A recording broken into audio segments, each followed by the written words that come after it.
quartier latin, chez toi rien n'a changé. Quartier latin, toujours aussi léger. Quartier latin, pays de mes folles amours. Quartier latin, où j'ai connu mes meilleurs jours. J'ai retrouvé ma chambre sous les toits dont je rêvais. J'étais heureux là-bas, car je vivais un amoureux, sans souci du lendemain. Quartier latin, quartier latin.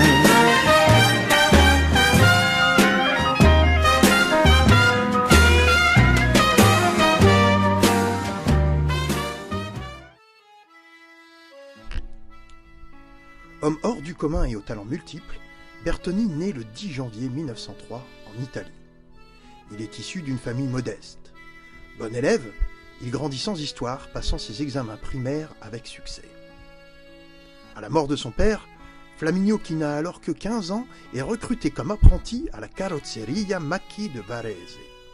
Il débute à l'atelier de menuiserie, puis passe à celui de ferblanterie, lui permettant de se familiariser ainsi le travail de la tôle. Très vite, il se fait remarquer par ses dons de dessinateur. Il se perfectionne au dessin artistique et à la sculpture à l'école des beaux-arts de Varese sous l'indirection de son maître Giuseppe Talamoni. Il commence alors le modelage de la première maquette d'automobile futuriste qui ne verra jamais le jour et dépose un brevet pour la manœuvre pneumatique des vitres de voiture. Sa grande habileté le fait remarquer à l'automne 1922 par une délégation française de techniciens en visite à l'usine Macchi où il travaille. Bertoni se voit offrir un voyage d'études en France, à Paris, où il arriva au début de l'année 1923. Il est d'abord embauché par la carrosserie Felbert, puis la carrosserie Manessius, et enfin pour une année entière chez Rothschild, où il rencontre Lucien Rosengart, un grand ami d'André Citroën. Flaminio Bertoni est devenu un carrossier averti et accompli, sachant tout calculer et prévoir les impératifs techniques. Sa mère souffrante et le mal du pays le font repartir à Varese, où il ouvre un cabinet de consultants en design et collabore à nouveau avec la Carrozzeria Macchi.